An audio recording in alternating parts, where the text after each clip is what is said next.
మిత్రులకు ఫామ్ హౌజులు ఉన్నా ఏమీ వదలకుండా హైడ్రా అనే ఒక సంస్థను ఏర్పాటు చేసి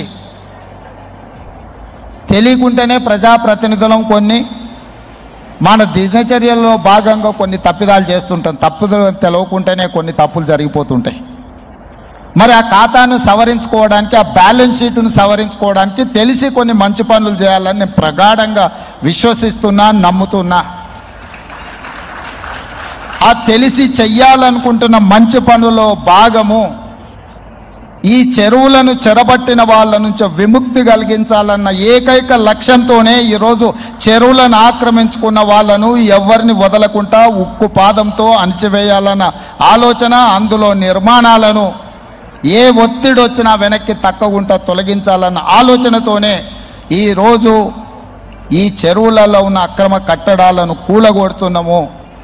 దీనికి స్ఫూర్తి భగవద్గీత అనే కురుక్షేత్ర యుద్ధ సందర్భంలో అర్జునుడు ఆయుధాలను కింద పడేసి రాజ్యం కోసం భీష్మ పితామహుడు, అదేవిధంగా కర్ణుడు, దుర్యోధనుడు, దుశ్శాసనుడు, నా సహోదరులందరూ ఆ పక్కన నించుంటే రాజ్యం కోసం వాళ్ళందరినీ సంహరించడం, వాళ్ళని సంహరించి రాజ్యాన్ని సాధించుకోవడం ద్వారా ఏమి ఉంటుంది, ఏం మనశ్శాంతి వస్తుంది అని చెప్పి అర్జునుడు యుద్ధతంత్రం నుంచి తప్పుకుంటా అన్నప్పుడు శ్రీకృష్ణ భగవానుడు బోధించిందే భగవద్గీత.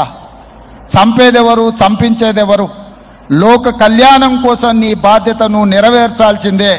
ధర్మం బ్రతకాలి, అధర్మం ఓడాలి అంటే నువ్వు యుద్ధం చెయ్యాల్సిందే అనే యుద్ధ నీతిని ఆ రోజు అర్జునుడికి బోధించింది శ్రీకృష్ణ భగవానుడు. ఇవాళ ఆ శ్రీకృష్ణ భగవానుడి బోధనానుసారమే ఈరోజు ఈ చెరువులను కాపాడే కార్యక్రమాన్ని నేను తీసుకుంటున్నా. నాకు తెలుసు ఈ చెరువులలో నిర్మాణమైన విలాసవంతమైన ఫామ్ హౌజులు ప్రభుత్వాన్ని ప్రభావితం చేయగలిగిన స్థానాలలో ఉన్న చాలామంది వ్యక్తులు ఉన్నారు. ప్రత్యక్షంగా ప్రభుత్వంలో భాగస్వాములు అయి ఉండొచ్చు, లేకపోతే సమాజం మీద బాగా ప్రభావితం చేయగలిగిన వ్యక్తులు ఉండొచ్చు. కానీ వాటన్నిటినీ నేను పట్టించుకోదలుచుకో. 2014లో హైకోర్టు కూలగొట్టమన్న తర్వాత 2024 దాకా ఎన్ కన్వెన్షన్ నడిపించి ఆదాయం తీసుకున్నటువంటి హీరోని ముక్కుమిండి ప్రతి పైసా ఆయన దగ్గర నుంచి వసూలు చేసి ప్రభుత్వ ఖజానాలు కట్టుర్రి.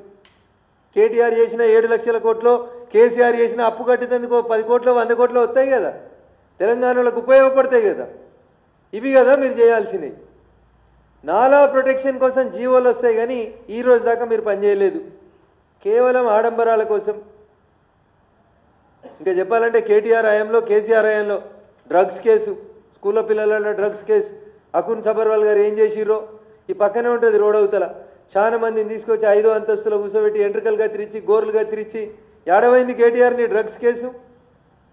మియాపూర్ భూముల కేసు ఏడవైంది? నయీం ఎన్కౌంటర్ కేసు ఏడవైంది? ఇట్లా చెప్పుకుంటూ పోతే చాలా ఉన్నాయి కేటీఆర్ గారి హయాంలో జరిగినాయి. సో నా రిక్వెస్ట్ ఏంటంటే, రోజు మీడియా కూడా, నా విజ్ఞప్తి మీడియా మిత్రులకి, ఫస్ట్ పేజీలో ఇటు పొంగులేటి తిట్టింది, ఇటు కేటీఆర్ తిట్టింది, రాయకూరి దండం పెట్టి చెప్తున్నా. ఇద్దరి హయాంలో కట్టిన భూములు ఎన్నో ఒక శ్వేతపత్రం ఏమని అడుగుతున్నా నేను. నువ్వు పెద్ద దొంగ, నేను చిన్న దొంగ అని తిట్టుకుంటున్నారు. ఇద్దరు దొంగలు అనేది ఒప్పుకుంటున్నారు వాళ్ళు. నేను రేవంత్ రెడ్డి గారిని అడుగుతున్నా, మీరే హైడ్రా వేసింది మంచి ఉద్దేశంతో అయితే, నిజంగా చెరువులు కుంటలు పరిరక్షణనే మీ ధ్యేయం అయితే, 10 సంవత్సరాల్లో టీఆర్ఎస్ పార్టీ అధికారంలో ఉన్న 10 ఏళ్లలో కట్టినవి ఫస్ట్ కూలగొట్టిండ్రి. దీంట్లో మీరు రాసిరు సంగారెడ్డి జిల్లా. మా జిల్లాలో పటాన్చెరు మండలం నుంచి విడిపోయి అమీన్పూర్ అనే కొత్త మండలం వస్తుంది. ఒక చెరువు లేదు, ఒక కుంట లేదు. పార్టీలు మార్చి లీడర్ల కండువాలు కప్పి ఒక్కొక్కరిని ప్లాట్లు అమ్మిపిస్తున్నారు మీరు చెరువులలో. టీఆర్ఎస్ ఉన్నప్పుడు టీఆర్ఎస్లో ప్లాట్లు అమ్మిరు, కాంగ్రెస్ వచ్చినాక కాంగ్రెస్లో పోయి కండువాలు కప్పి చెరువుల భూములు అమ్ముతురు. మా జిల్లా కలెక్టర్ గారికి స్వయంగా నేను కంప్లైంట్ ఇచ్చిన, ఎంపీ అయినాక పొంగులేటి గారు వినబడుతుందని నేను అనుకుంటా. ఆ కంప్లైంట్ తెప్పించి ఆ చెరువులలో మట్టి పోసిన లీడర్లను రిమాండ్ చేయండి. What is your problem? నేను అడిగినాక వారం రోజులకు అడిగినారు కదా పొంగులేటి గారు, జన్వాడ ఫామ్ హౌస్ నీది కాకపోతే రేవంత్ రెడ్డి మీద ఎఫ్ఐఆర్ ఎట్లా చేసినావని వారం రోజులకు కాంగ్రెస్ వాళ్ళకి యాదికి వచ్చింది కదా.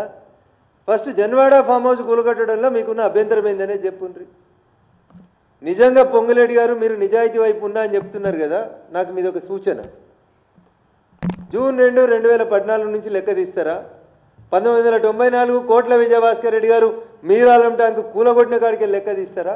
రేపు ఒక శ్వేతపత్రం విడుదల చేయండి. రేవంత్ రెడ్డి గారు చేస్తారా, పొంగులేటి గారు చేస్తారా? చేయండి. ఏ చెరువు, ఏ కుంట, ఎంత కబ్జా అయింది, ఎన్ని రోజులలో ఈ లేక్ ప్రొటెక్షన్ చేస్తారు, ఈ కుంటలు తీసేస్తారో ఒకసారి చెప్పుండ్రు. నేను ఇంత స్పష్టంగా ఎందుకు అడుగుతున్నా అంటే టీఆర్ఎస్ జియో తీసుకొచ్చింది 2021లో. జియో తీసుకొచ్చినాక తెల్లారి పేపర్లకు వార్త రాపిస్తారు. ఏమని రాపిస్తారు ఈ వార్త? జిహెచ్ఎంసీ ఎలక్షన్ల కంటే ముందు మధుబాక్ ఎలక్షన్లు అయిపోయినాక టీఆర్ఎస్ వాళ్ళు చేస్తే కొంతమంది మీడియా మిత్రులు రాస్తారు. ఏమని రాసిర్రు? విపక్షాలను ఇరికించేలా బీఆర్ఎస్ స్కెచ్.